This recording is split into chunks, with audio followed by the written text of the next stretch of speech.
ഈശോ മിശിഹായ്ക്ക് സ്തുതിയായിരിക്കട്ടെ. ഈശോ മിശിഹായിൽ സ്നേഹിക്കപ്പെടുന്ന മാതാപിതാക്കളെ, സഹോദരങ്ങളെ, ഈ പ്രഭാതത്തിൽ ദൈവത്തിൻ്റെ അനന്തമായ കാരുണ്യവും സ്നേഹവും കൃപയും സൗഖ്യവും നമ്മളിലേക്ക് ഒഴുകി ഇറങ്ങട്ടെ എന്ന് പ്രാർത്ഥിച്ചുകൊണ്ട് ദൈവവചന ശുശ്രൂഷകളിലേക്ക് നമുക്ക് പ്രവേശിക്കാം. സങ്കീർത്തകൻ 34:1 ഇപ്രകാരം പറയുന്നുണ്ട്: ഞാൻ കർത്താവിനെ എന്നും പുകഴ്ത്തും, അവിടുത്തെ നാമം എപ്പോഴും എൻ്റെ അധരങ്ങളിൽ ഉണ്ടായിരിക്കും. അല്ലെങ്കിൽ അവിടുത്തെ സ്തുതികൾ എപ്പോഴും എൻ്റെ അധരങ്ങളിൽ ഉണ്ടായിരിക്കും. ദൈവത്തെ സ്തുതിച്ചുകൊണ്ട് അധരങ്ങളിൽ എപ്പോഴും സ്തുതികൾ സൂക്ഷിക്കുന്ന ദൈവമക്കളുടെ അവസ്ഥയാണ് നമ്മൾ കേട്ടത്. നമ്മുടെ ജീവിതത്തിലും അപ്രകാരമായിരിക്കട്ടെ. എപ്പോഴും ദൈവത്തെക്കുറിച്ച് നല്ല ചിന്തകൾ നമ്മുടെ മനസ്സിൽ കൊണ്ടുവരികയും ദൈവത്തെ സ്തുതിക്കുന്ന നമ്മുടെ ആദരങ്ങളിൽ എപ്പോഴും സ്തുതികൾ ഉണ്ടായിരിക്കുന്നത് വളരെ നല്ല കാര്യമാണ്. പ്രിയ സഹോദരങ്ങളെ, ലൂക്കായുടെ സുവിശേഷം 18-ാം അധ്യായം 17-ാം തിരുവചനം പ്രകാരം നമ്മൾ പറയുന്നുണ്ട്: സത്യം സത്യമായി ഞാൻ നിങ്ങളോട് പറയുന്നു, ശിശുക്കളെ പോലെ ഉള്ളവരാണ് സ്വർഗത്തിൽ പ്രവേശിക്കുക. ശിശുക്കളെ പോലെ അല്ലാത്തവർ അത് സ്വീകരിക്കുകയില്ല. മത്തായിയുടെ സുവിശേഷം 19-ാം അധ്യായത്തിലും ഇത് തന്നെ പറയുന്നുണ്ട്: സ്വർഗരാജ്യം ശിശുക്കളെ പോലെയുള്ളവർക്കുള്ളതാണ്. എന്താണ് ശിശു എന്ന് ഉദ്ദേശിക്കുക? ശിശുവിനെ സംബന്ധിച്ച് പ്രധാനമായും നമ്മൾ കാണുക നിഷ്കളങ്കതയാണ്. ആരോടും വാശിയും വൈരാഗ്യവും വെറുപ്പും ഒന്നുമില്ലാതെ, കൊച്ചിനെ ആരെങ്കിലും അടിച്ചാൽ പോലും ആ കുഞ്ഞ് അത് ക്ഷമിച്ച് പെട്ടെന്ന് ചിരിച്ചുകൊണ്ട് അടിക്കുന്ന വ്യക്തിയിലേക്ക് ഓടിയെടുക്കുക നമ്മൾ കാണുന്നുണ്ട്. നിഷ്കളങ്കമായ മനോഭാവം.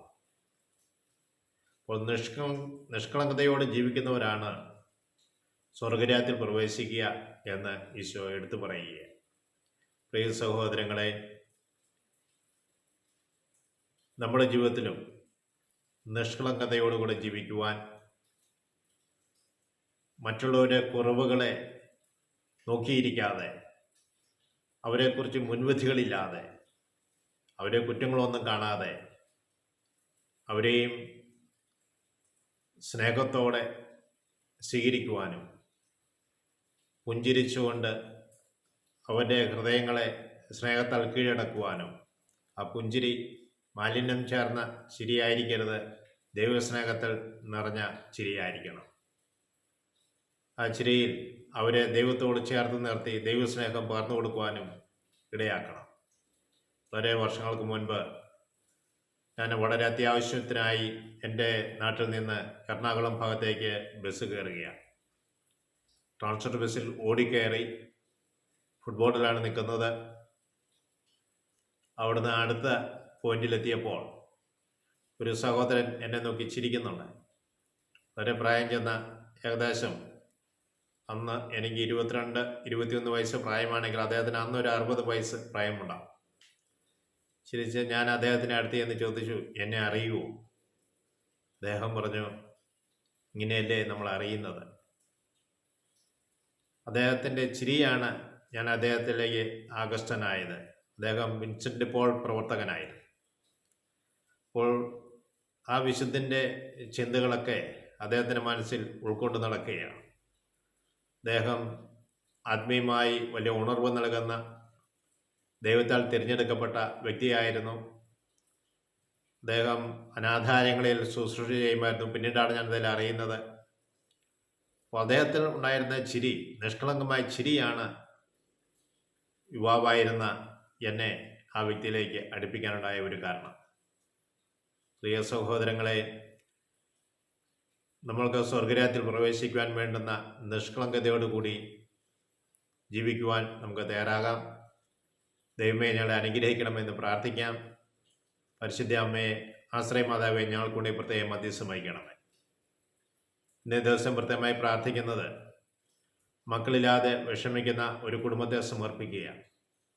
അനേക നാളുകളായി മക്കൾക്ക് വേണ്ടി അവർ പ്രാർത്ഥിക്കുകയും ഹോസ്പിറ്റലുകളിൽ പോയി ഡോക്ടർമാരെ കാണുകയൊക്കെ ചെയ്തു.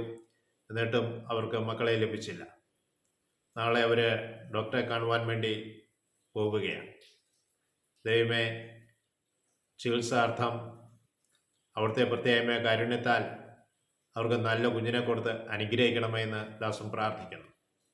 ദൈവമേ, നല്ല മനസ്സോടുകൂടി ജീവിക്കുന്ന, വിശുദ്ധിയോടെ കഴിവതും ജീവിക്കാൻ ആഗ്രഹിക്കുന്ന പ്രത്യേകിച്ച് കുടുംബനാഥനെ ഓർക്കുന്നു, കുടുംബനാഥയെ ഓർക്കുന്നു, ഒരു കുടുംബാംഗങ്ങളെ ഓർക്കുന്നു. ഇതുപോലെ മക്കളില്ലാതെ വേദനിക്കുന്ന അനേക കുടുംബത്തിൽപ്പെട്ട ദമ്പതികളുണ്ട്. അവരെല്ലാവരെയും ദൈവമേ നിന്റെ പക്കലേക്ക് ഞാൻ ഉയർത്തുന്നു.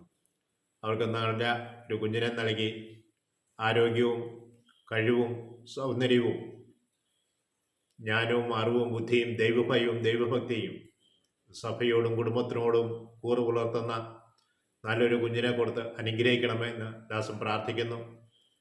ഇപ്പോൾ തന്നെ തൊണ്ടയ്ക്ക് അസ്വസ്ഥത അനുഭവപ്പെടുന്നവരുണ്ട്. തൊണ്ടയിൽ ശക്തമായ വേദന അനുഭവിക്കുന്നവരെ, തൊണ്ടയിൽ എന്തോ തടഞ്ഞിരിക്കുന്ന പോലെ അനുഭവിക്കുന്നവരെ, കർത്താവെ അവരുടെ വേദനകൾ ഇപ്പോൾ തന്നെ നീ ഏറ്റെടുക്കണമേ. കർത്താവെ എല്ലാ അസ്വസ്ഥകളും മക്കളെ മോചിപ്പിക്കണമേ. കർത്താവിൻ്റെ തിരുരക്തത്താൽ മക്കളെ കഴുകി വിശുദ്ധീകരിക്കണമേ. ആന്തരിക അവയവങ്ങളെ നീ കഴുകി വിശുദ്ധീകരിക്കണമേ. കർത്താവെ നിന്റെ സംരക്ഷണം മക്കൾക്ക് കൊടുക്കണമെന്ന് ദാസം പ്രാർത്ഥിക്കുന്നു. കർത്താവ് ഇപ്പോൾ ബ്രസ്റ്റിനെ സംബന്ധിച്ച് വേദനയുള്ളവരെയും പ്രത്യേകിച്ച് ഇടത് സൈഡിലെ ബ്രസ്റ്റിന് വേദനയുള്ളവരെ സമർപ്പിച്ച് പ്രാർത്ഥിക്കുന്നു. കർത്താവെ ആ രോഗികളെയും നീ സുഖപ്പെടുത്തി അനുഗ്രഹിക്കണമേ.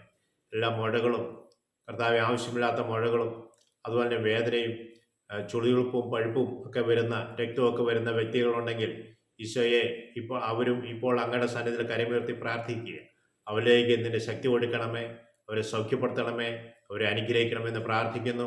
ഞങ്ങളുടെ പ്രാർത്ഥന കേട്ട് ഞങ്ങൾ അനുഗ്രഹിക്കുന്ന ദൈവമേ, അങ്ങേക്ക് ഞങ്ങൾ നന്ദി പറയുന്നു. പിതാവായ ദൈവത്തിൻ്റെ സ്നേഹവും കർത്താവായ യേശുക്രിസ്തുവിൻ്റെ കൃപയും പരിശുദ്ധാത്മാവിൻ്റെ സഹവാസവും ഇപ്പോഴും എപ്പോഴും ഞങ്ങളുടെ ഉണ്ടായിരിക്കട്ടെ എന്ന് ഞങ്ങൾ പ്രാർത്ഥിക്കുന്നു. പിതാവിനും പുത്രനും പരിശുദ്ധാത്മാവിനും സ്തുതി. ഈശോ മിശിഹായ്ക്ക് സ്തുതിയായിരിക്കും.